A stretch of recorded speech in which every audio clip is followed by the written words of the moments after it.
ହଉ ମୁଁ ଆଜି ବଗ ବିଲୁଆକୁ ନେଇକି ଗୋଟେ ଗପ କହିବି ସମସ୍ତେ ଶୁଣିବ ହେଲା। ବଗ ଆଉ ବିଲୁଆକୁ ନେଇକି ଗୋଟେ ଗପ କହିବି ସମସ୍ତେ ଶୁଣିବ। ଗୋଟିଏ ଜଙ୍ଗଲରେ ଗୋଟିଏ ବଗ ଆଉ ଗୋଟିଏ ବିଲୁଆ ଥିଲେ ହେଲା। ସେ ଦି ଜଣ ଭଲ ସାଙ୍ଗ ଥିଲେ ହେଲା। ଗୋଟେ ଜଙ୍ଗଲରେ କିଏ କିଏ ଥିଲେ? ଗୋଟେ ବଗ ଆଉ ଗୋଟେ ବିଲୁଆ। ସେ ଦି ଜଣଙ୍କର ଭଲ ସାଙ୍ଗ ଥିଲେ।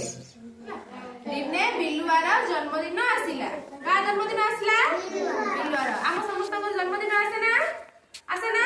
ଆମେ କେକ୍ କାଟନ୍ତି, ଭୋଗ କରନ୍ତି, ନୂଆ ଡ୍ରେସ୍ ପିନ୍ଧନ୍ତି, ସଜବାଜ ହେଇ ଠାକୁର କତିକି ଯାଆନ୍ତି ନା ଯାଆନ୍ତି? ସେମିତି ବିଲୁଆର ଜନ୍ମଦିନ ଆସିଲା ହେଲା।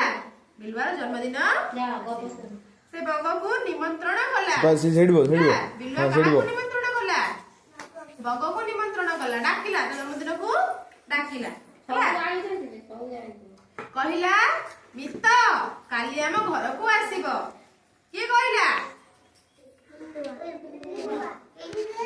ବିଲୁଆ କହିଲା ବଗକୁ, କହିଲା ମିତ କାଲି ଆମ ଘରକୁ ଆସିବ ହେଲା। ମୁଁ ମାଂସ ତରକାରୀ କରିଥିବି ହେଲା। ଯା। ବଗ କହିଲା କଣ କହିଲା? ବଗକୁ କହିଲା କିଏ? ବିଲୁଆ କହିଲା କଣ? ମୁଁ ମାଂସ ତରକାରୀ କରିଥିବି, ଦୁହେଁ ମିଶି ଖାଇବା। ତା ଆର ଦିନ ବଗ ସଫାସୁତୁରା ହୋଇ ଜନ୍ମଦିନ ପାଳନ କରିବା ପାଇଁ ଫୁଲ ତୋଡ଼ାଟେ ଧରି ସାଙ୍ଗ ଘରକୁ ଆସିଲା। ସାଙ୍ଗ ଘରକୁ ଆସିଲା। ବହୁତ ଭୋକ ହେଲା। ସେତେବେଳେ ବିଲୁଆ ଘରକୁ ଯାଇଛି କିଏ? ବଗ ଯେତେବେଳେ ବିଲୁଆ ଘରେ ପାଦ ଦେଇଛି ସେତେବେଳେ ତାକୁ ବହୁତ ଭୋକ ଲାଗିଲା ହେଲା। ବୁଝିଲା? ମିତ ଘରେ ଗୋଡ଼ ରଖିବା ମାତ୍ରେ ମାଂସ ବାସ୍ନାରେ ତା ମୁହଁରୁ କଣ ହେଲା? ଲାଳ ବାହାରିଲା ହେଲା। ସେ ମିତକୁ ଫୁଲ ତୋଳାଟି ଦେଇ ବଧାଇ ଜଣାଇଲା ହେଲା। ସେ ମିତକୁ କଣ କଲା?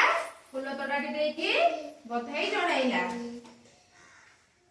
ବିଲୁଆ କହିଲା ମିତ ଆସ ଖାଇବା। କଣ କହିଲା ବିଲୁଆ? ମିତ ଆସ ଖାଇବା, ଯାଅ ଖାଇବା, ନହେଲେ କଣ ହବ?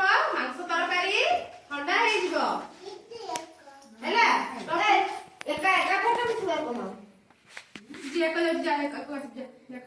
କଣ? ମିତ ଆସ ଖାଇବା, ନହେଲେ ତରକାରୀ ଥଣ୍ଡା ହେଇଯିବ ହେଲା। କଣ କହିଲା? ବିଲୁଆକୁ କହିଲା କଣ? ମିତ ଆସ। ବିଲୁଆ କହିଲା ବଗକୁ, ମିତ ଆସ ଖାଇବା, ନହେଲେ ମାଂସ ତରକାରୀଟା ଥଣ୍ଡା ହେଇଯିବ ହେଲା। ଦୁହେଁ ଖାଇ ବସିଲେ। କିଏ ଖାଇଲେ? ବିଲୁଆ ଆଉ ବଗ ହେଲା। ବଗ ଆଉ ବିଲୁଆ ଦି ଜଣ ବସିକି ଖାଇଲେ।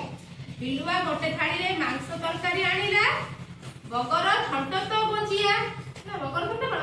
ବଡଟା ବଞ୍ଚିଆଟା ନୁହେଁ ନା? ସେ ଥାଳିରୁ ମାଂସ ଖାଇ ପାରିଲା ନାହିଁ ହେଲା। ଥଣ୍ଟ ଯେହେତୁ ବଞ୍ଚିଆ, ସେ କଣ କଲା? ଥାଳିରୁ ମାଂସ ଖାଇ ପାରିଲା କିନ୍ତୁ ବିଲୁଆ ଚାଟି ସବୁ ତରକାରୀ ଖାଇଦେଲା। ବିଲୁଆ କଣ କଲା? ଚାଟିକି ସବୁ ତରକାରୀ ଖାଇଦେଲା ହେଲା। ବଗ ଭାବିଲା ରହରେ ବିଲୁଆ ତତେ ଦଉଛି ପାନେ। ବଗ କଣ କହିଲା? ବିଲୁଆ ଭାଇ ରହ, ମୁଁ ତତେ ଦଉଛି ପାନେ। କାହିଁକିନା ବିଲୁଆ ସବୁ ତରକାରୀ ମାଂସ ତରକାରୀ ଖାଇଦେଲା, ସେଇପାଇଁ ତାକୁ କହିଲା। ସେ କହିଲା ମିତ ମୋର କାଲି ଜନ୍ମଦିନ। କିଏ କହିଲା?